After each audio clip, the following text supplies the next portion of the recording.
Hey everybody, this is Mike here at Hot Rocks Productions, and today we are going to dive into this light sent to me by BETOPPER, the BSW200 watt. Let me tell you something.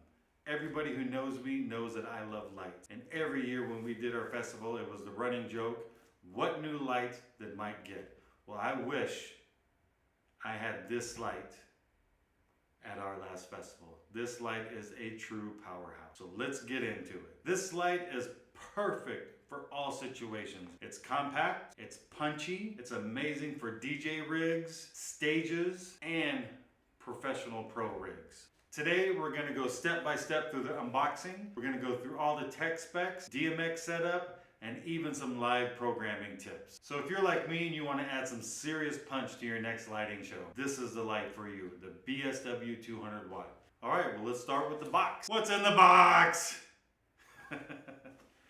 BETOPPER sent me this. You can tell that it's filled with styrofoam. It is definitely shipped safely and securely. Well, let's find out what's in the box. Got my handy dandy little nail knife here. All right, what do we have here?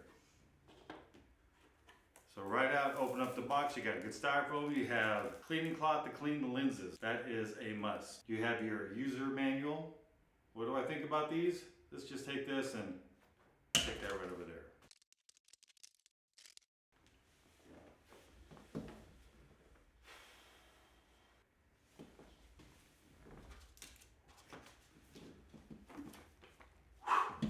I found it. Look folks, don't throw away your user manual. This is vital. Go through it, read it. It has everything you're going to need to know about this light. In a second, we are going to go through it. Also in here, we have interchangeable gobos. Look at that. We have a safety chain. Here we have the clamp to connect your light to your trussing. You got a DMX cable, which I'm very glad that they give you a DMX cable. Now, to be honest, full disclosure here, I am not a fan of this DMX cable because it does have the rubber tip. I would like to see it with a metal tip because in my experience, I have seen these come loose. But here's the thing. Anybody who's doing lights has cables. So if you need a cable in a hurry, this would be just fine. But if you have another DMX cable with a metal connector that snaps together, definitely use that instead. And yes, the PowerCon cable. This is a nice cable. All right, here we go. This is the magic right here. Take out this styrofoam. And there it is, folks. Look at this thing. This just feels like a tank. You go ahead and remove this box. Are you ready? Here it is, folks. BSW200. This light is a beast. It is sturdy. Feels like a heavy-duty carbon fiber. It feels like it is built like a tank. Beautiful branding on the side. Smooth, quiet rotation. Something I really do like about this light is the holes right here for your safety chain, or if you wanted to, you could bolt this down. It does have your PowerCon in and out. You have your fuse, you have DMX in and out. Obviously on this side, you have your 4 buttons, you have menu, up and down arrows, and OK, and then you have your LED screen. So let's power this bad boy up and see what happens.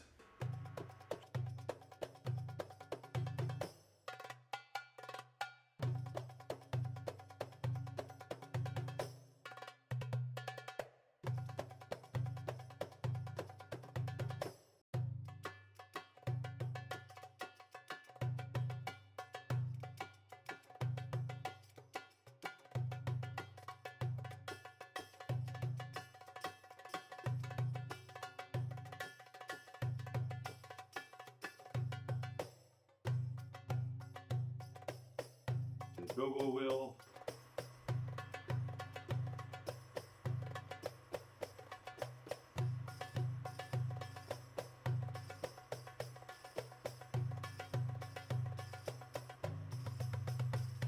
Two go-go wheels. You do have focus, so you can focus this, or you can blur them out.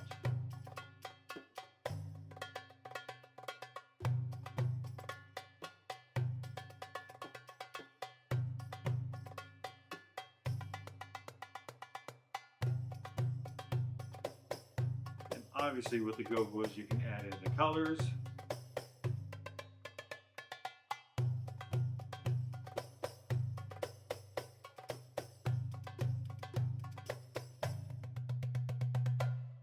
Then you also have the prism. You can rotate the prism. Like I said, you can blur.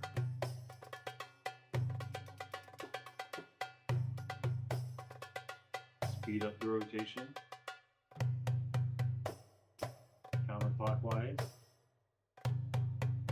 This light also has rods.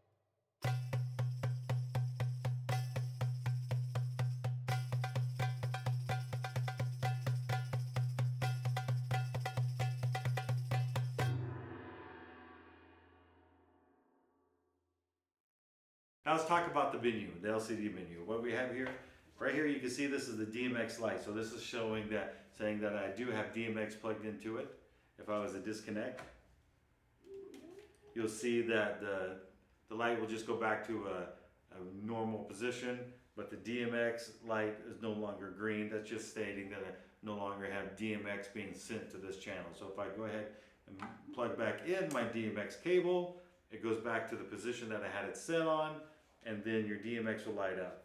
So now you have here, you have a red LCD light, and this is the error light. If that ever lights up red, that means you have an error. A message will pop up and it will tell you what the error is, and then you have the ability to clear it and take care of it from there, and then you'll go back to the regular function. Like I said, then you have all your sub panels that you can go in here. You just cycle through, and then once you get to whatever menu you would like to hit, you just hit OK. It'll take you into that sub panel. If you want to exit out, then you just hit menu and take you back home. Let's look at the menu. You select this button to activate the menu, and your up and down arrows will help you cycle through each option. First thing we're going to select is the setup menu, and you're going to hit OK. This is going to take you into the setting. Now, when you look at your manual, it'll tell you everything that's in the setup menu. The first one is your operating modes, your DMX address, channel mode, sound sensitivity, pan and tilt inverse, then pan tilt swap, pan tilt encoder, no DMX, display time, display brightness, and restore the default settings. So if you want to select one of the run modes, you just highlight each one. You'd go down. So the very first one is the run mode. You select OK. That will take you into the sub menu. Once you go into the sub menu, you scroll up and down. You can go in between DMX and auto mode.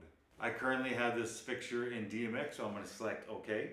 Then we'll scroll down to the next one, which is DMX address. You select the same button here. You're going to go up and down. Then you can change your address. I have my address set to 187, which matches my profile. Next is your channel mode. Here this device is set to 20 channels. A lot of devices will have 8 channels, 5 channels, 20 channels, 76 channels. The more channels you have, it just means more control over the lights. If there are several different beams, you'd have control over each beam individually. But this light comes with 20 channels. Next, we'd have your sound sensitivity, and this is where you would set it from 0 to 100. So 0 meaning it's going to need to be a lot louder to make the fixture move. 100 meaning it's going to move a lot, it will be a lot more sensitive to sound. The next setting is your pan inverse. When you select the pan inverse, and if you're in your software control and you move the joystick to the right and the fixture goes to the left, you would select the pan inverse, which would make it to where the fixture would go to the right. It would just be the opposite of what it was originally doing. And the same goes for the next one, which is your tilt inverse.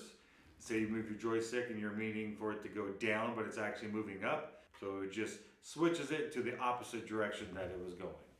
Your next one is no DMX or blackout, which would just mean the light would simply black out.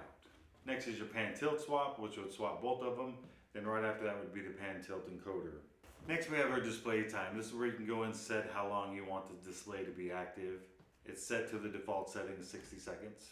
The next setting is just to set the brightness of the LCD screen. And the one below after that, you'd hit OK, and that would just load the default settings into the fixture. So let's go ahead and hit the menu button to back out of there, and we'll go to the next section right here, which is the manual controls for this device. Let's say you didn't have your DMX software, you're at a gig somewhere and you need to point your light at a certain direction. This is where you would go.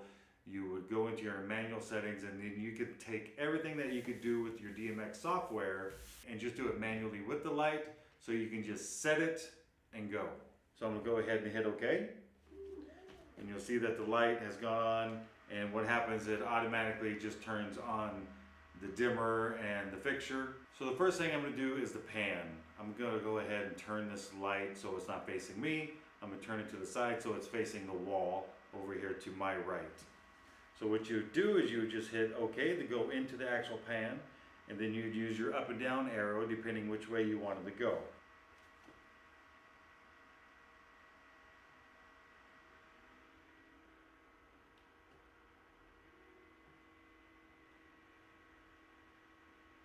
So now I'm going to hit OK, and they'll be stuck in that setting. So now you can see that we have the light and it has the prisms going. So the next setting would be your pan fine. And pan fine is just where you would go to adjust to make small movements. So we can go ahead and skip past that one. Now we'll go to our tilt. We'll select OK. Tilt mode will just make the light go up. So the next setting would be the tilt fine. And once again, that's just where you would go and make the quick adjustments for the tilt. Then after that would be the pan tilt speed. And what that would do is where you would control how fast the pan and tilt would be. So obviously the lower the number, the slower the head will move. The higher the number, the faster the head will move. Now we're in the dimmer. We hit OK. And then what this is going to do is now you can adjust your dimmer. Now it's off because it's at 0. And then you keep going, and you'll see it going from 1 to 255. And once you're at 255, that's full. So 0 is no light, 255 is 100% light. The next setting we're going to have is a strobe. Same thing with the dimmer. It goes from 0 to 255, 255 meaning the fastest part of the strobe, and 0 meaning the slowest, 0 meaning no strobe. And obviously it goes through the same controls as a DMX channel. When you get to certain portions, it will do the pulsing. You'll have the slow to fast, fast to slow. Next, what we're going to have is the color wheel. So now you can go and you can cycle through the colors. You just hold it down, it will cycle through all the colors. You just pick the color you would like. And once again, it's going to be just like the DMX, like you had DMX control. It'll go through all the colors, and once you get back, then it'll go through the rotating colors and everything. The next thing we're going to have is the gobo wheel. So this thing does have amazing gobos. You can just cycle through every increments of 7 will be a different gobo. And once you get past all of the 7 gobos, then you'll get into the shake mode. Now you can see that the gobo starts to shake. And also what's amazing about this light is it has interchangeable gobos. So if you want to make your own gobo, you can get your own customized gobo, or you can buy some from BETOPPER. So the next thing we have is our rotating gobo wheel. Now you're wondering why the other gobos was rotating. That's because the prism was rotating. And the same thing, every 7 increments of numbers, it's going to change. I'm going to go back up to the ring because I really like that one. This is my favorite one, I think. You can make some great effects with this gobo. So next what we have here is the prism rotation. We can go up and down, slow the speed down, you can speed it up, you can reverse clockwise or counterclockwise. Right now we have the prism. So right now we have the 3, this is the 3 prisms, so let's take it back to 1. Alright, so this is the one that's going to change it back to the single. And if you just cycle up and down,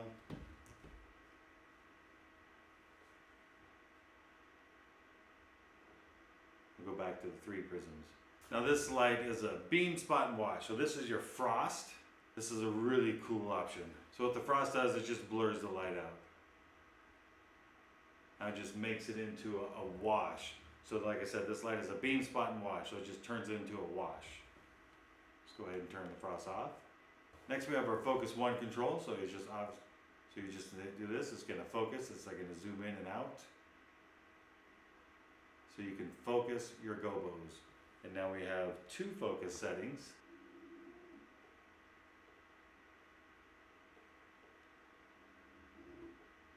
The next we're going to have our auto modes.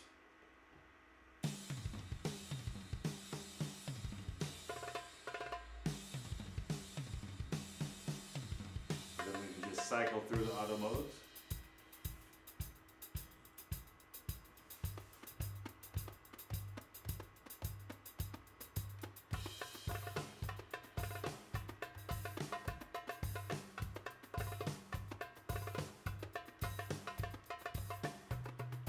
As you can see, this light has all kinds of modes, so you can just set it and go.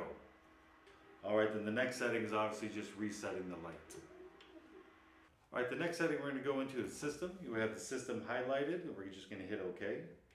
So here, what you see, if you scroll to the top, what you have is what's called, it's your DMX channel, your value monitoring. So if you select OK, it takes you into the submenu. And basically what it's showing you is where this light currently is, what the settings are of that DMX channel. And the next thing down is if your device has an error of any type, it's going to show right here. It'll be the record of system error. So let's just hit OK here. And then it says that this light has no errors. And then on down, what it's going to do is going to show you the temperature of the device. It'll show you your device usage time, the lights time, the version number. I've purchased several lights from BETOPPER, but they've just sent me this. Bright, bold BETOPPER. Get your BSW200 watt today and light up your world.